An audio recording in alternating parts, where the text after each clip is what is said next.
Sir ಇತ್ತೀಚೆಗೆ ರೇಣುಕಾ ಸ್ವಾಮಿ ಅಂತಕ್ಕಂಥ ಒಬ್ಬ ವ್ಯಕ್ತಿಯ ಕಿಡ್ನಾಪ್ ಅಂಡ್ ಮರ್ಡರ್ ಆಗುತ್ತೆ. ಸೊ ಆಮೇಲೆ ಸಾಕ್ಷ್ಯನಾಶ ಪ್ರಕರಣ ಕೂಡ ಆಗುತ್ತೆ. ಅದರಲ್ಲಿ ಸುಮಾರು ಒಂದು 17-18 ಜನನ ಅರೆಸ್ಟ್ ಕೂಡ ಮಾಡ್ತಾರೆ. ಅದು ಕನ್ನಡ ಚಿತ್ರರಂಗಕ್ಕೆ ಒಂದು ಕಪ್ಪು ಚುಕ್ಕಿ ಆಗಿದೆ. ಇವಾಗ ಎಲ್ಲೆಡೆ ಅದ್ರ ಬಗ್ಗೆನೇ ಚರ್ಚೆಗಳಾಗ್ತಿದೆ. ಸೊ ದರ್ಶನ್ ಅವರು ಕೂಡ ಅರೆಸ್ಟ್ ಆಗಿರ್ತಕ್ಕಂಥದ್ದು, ಅವರು ಕೂಡ ಕಾನೂನಿನ ಬಲೆಯಲ್ಲಿ ಸಿಲ್ಕೊಂಡಿರ್ತಕ್ಕಂಥದ್ರ ಬಗ್ಗೆ ಏನು ಹೇಳ್ತೀರಾ ಸರ್? ಕಾನೂನಿನ ಬಲೆ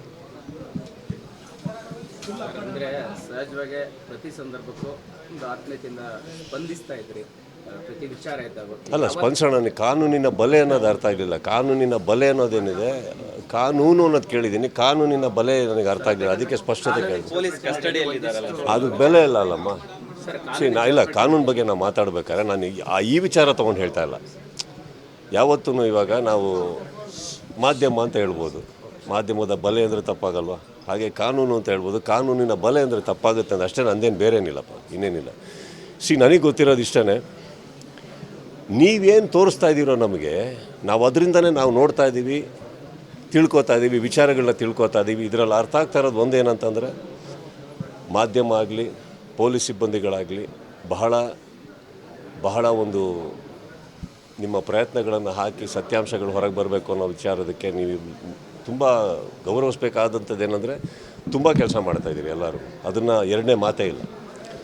ಇದಕ್ಕಿಂತ ಹೆಚ್ಚಾಗಿ ನನಗೆ ಗೊತ್ತಿರೋ ಹಾಗೆ ಇತ್ತೀಚಿನ ನಿಮ್ಮ ನ್ಯೂಸಲ್ಲಿ ನೋಡಿದ್ದು ನಾವು CM ಅವರೇ ಹಠ ಹಿಡಿದು ಕೂತಿದ್ದಾರೆ ಇದಕ್ಕೆ ಅಂತ ಅಂದಮೇಲೆ, ನನ್ನ ಪ್ರಕಾರ ಸರ್, ನಮ್ಮ ಕರ್ನಾಟಕದ ಒಂದು ದೊಡ್ಡ ಸ್ಥಾನದಲ್ಲಿರುವಂಥ ಒಬ್ಬರು ಮುಖ್ಯಮಂತ್ರಿಗಳು, ಮಾಧ್ಯಮದವರು, ಪೊಲೀಸ್ ಸಿಬ್ಬಂದಿಗಳು ಕರೆಕ್ಟಾಗಿ ಕೆಲಸ ಮಾಡ್ತಾಯಿದ್ದೀರ ಅಂದಾಗ ನನಗೆ ಬೇಕಾಗಿರೋದೊಬ್ಬ ಕಾಮನ್ ಮ್ಯಾನ್ ಆಗಿಸಿ. ಇವಾಗ ಕಲಾವಿದರ ಹೆಸರಾಗ್ರಿ ಇನ್ನೊಬ್ಬರ ಹೆಸರು ಬರೋಲ್ಲ ಸರ್ ಇಲ್ಲಿ.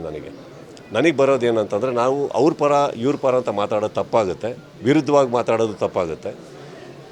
ಆ ಫ್ಯಾಮಿಲಿಗೆ ನ್ಯಾಯ ಸಿಗಬೇಕು ಸರ್, ಆ ಹೆಣ್ಮಗುಗೆ ನ್ಯಾಯ ಸಿಗಬೇಕು. ಎಲ್ಲೋ ಪಾಪ ಓಡಾಡಿಕೊಂಡು ಆ ರಸ್ತೆಯಲ್ಲಿ ಆ ಥರ ಬಿದ್ದಿದ್ರಲ್ಲ,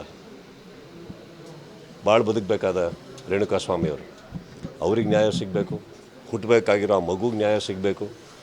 ಎಲ್ಲದಕ್ಕಿಂತ ಹೆಚ್ಚಾಗಿ ನ್ಯಾಯದ ಮೇಲೆ ಎಲ್ಲರಿಗೂ ಒಂದು ನಂಬಿಕೆ ಹುಟ್ಟಬೇಕು. ಅಂದಮೇಲೆ ಇದಕ್ಕೆ ಒಂದು ಒಳ್ಳೆ ನ್ಯಾಯ ಆಗಬೇಕು. ಇಷ್ಟು ಹೇಳಬಲ್ಲೆ ಹೊರತು ನಮಗೆ ನೀವು ತೋರಿಸಿರೋದು ನಮ್ಗೆ ಏನು ನಾವು ನೋಡ್ತೀವಿ. ಆ್ಯಕ್ಚುಲಿ ಪ್ರತಿಯೊಂದು ನಮಗೇನು ವಿಚಾರ ಗೊತ್ತಿದೆಯೋ, ನಾವೇನು ಸ್ಟೇಷನ್ ಒಳಗಿಲ್ಲ, ನಾವೇನು ಯಾವ ಸ್ಥಳದಲ್ಲೂ ಇಲ್ಲ. ನೀವೇನು ತೋರಿಸ್ತಾ ಇದ್ದೀರಿ ಅದನ್ನು ನೋಡ್ತಾ ಇದ್ದೀವಿ ನಾವು. ಭಾಳ ಸ್ಪಷ್ಟತೆಯಲ್ಲಿ ಹೇಳ್ತಾ ಇದ್ದೀರಿ. Of course sir, everybody's heart goes out to that family, and not only that family. ಏನೋ ಸರ್ ಅದೇನೋ ಸರಿ ಕಾಣಿಸ್ತಾ ಇಲ್ಲ, ದ ಹೋಲ್ ಅಟ್ಮಾಸ್ಫಿಯರ್. ಆ್ಯಂಡ್ ಇದಕ್ಕಿಂತ ಹೆಚ್ಚಾಗಿ ಚಿತ್ರರಂಗಕ್ಕೆ ಒಂದು ನ್ಯಾಯ ಸಿಗಬೇಕಾಗಿದೆ ಸರ್ ಇವತ್ತು. ಕಾರಣ ಏನಂತಂದರೆ, ಇದು ಯಾವುದೋ ಚಿಕ್ಕ ವಿಚಾರ, ಯಾವುದ್ಯಾವುದೋ ವಿಚಾರಗಳು ನಡೀತಾ ಇರೋದೇನಿದೆ, ಚಿಕ್ಕ ವಿಚಾರಗಳು ನಾನು ಹೇಳ್ತಾ ಇರೋದು ಹಿಂದೆಯಿಂದ ತೊಗೊಂಡ್ರು ಪ್ರತಿ ಟೈಮಲ್ಲೂ ಚಿತ್ರರಂಗದ ಮೇಲೆ ಏನಾದ್ರು ಒಂದು ಬರ್ತಾ ಇರುತ್ತೆ. ಜನ ಬರಲಿಲ್ಲ ಅಂದರೆ ಚಿತ್ರರಂಗ, ಸಿನಿಮಾ ಚೆನ್ನಾಗಿಲ್ಲ ಅಂತ ಚಿತ್ರರಂಗ. ಅದಕ್ಕೇ ಎಲ್ಲದು ಇವಾಗ ನಡೀತಾ ಇರೋ ಸಿಚುವೇಶನ್ನ ನೋಡೋಕ್ಕೆ ಹೋದರೆ, ಐ ಥಿಂಕ್ ಚಿತ್ರರಂಗಕ್ಕೆ ಒಂದು ಕ್ಲೀನ್ ಚಿಟ್ ಬೇಕಾಗಿದೆ ಇವತ್ತು. ಕಲಾವಿದರು ಪ್ರತಿಯೊಬ್ಬರು ಇಲ್ಲಿ ತುಂಬ ಜನ ಇದ್ದಾರೆ. ಚಿತ್ರರಂಗ ಅಂದರೆ ಒಬ್ಬರಿಬ್ಬರಿಂದ ಅಲ್ಲ. ಏನಾಗಿದೆ, ಇದು ಎಲ್ಲದಕ್ಕೂ ಒಂದು ತೀರ್ಮಾನ ಸಿಕ್ಕಿ, ಕರೆಕ್ಟಾಗಿರೋ ಯಾರು ಆರೋಪಿಗಳು ಅಂತ ಅಂದ್ಕೊತಾರೋ, ಕರೆಕ್ಟಾಗಿ ಯಾವುದು ಜಡ್ಜ್ ತೀರ್ಮಾನ ಮಾಡ್ತಾರೋ, ಅದೆಲ್ಲ ಸೇರಿ ಒಂದು ನ್ಯಾಯ ಸಿಕ್ಕಿದಾಗ ಎಲ್ಲದಕ್ಕಿಂತ ಹೆಚ್ಚಾಗಿ ಚಿತ್ರರಂಗನೂ ಅಷ್ಟೇ ಖುಷಿ ಪಡುತ್ತೆ ಸರ್. ಯಾಕಂದರೆ ಆ ಫ್ಯಾಮಿಲಿಗಾಗಲಿ ಎಲ್ಲರಿಗೂ ಒಂದು ನ್ಯಾಯ ಸಿಗಬೇಕು.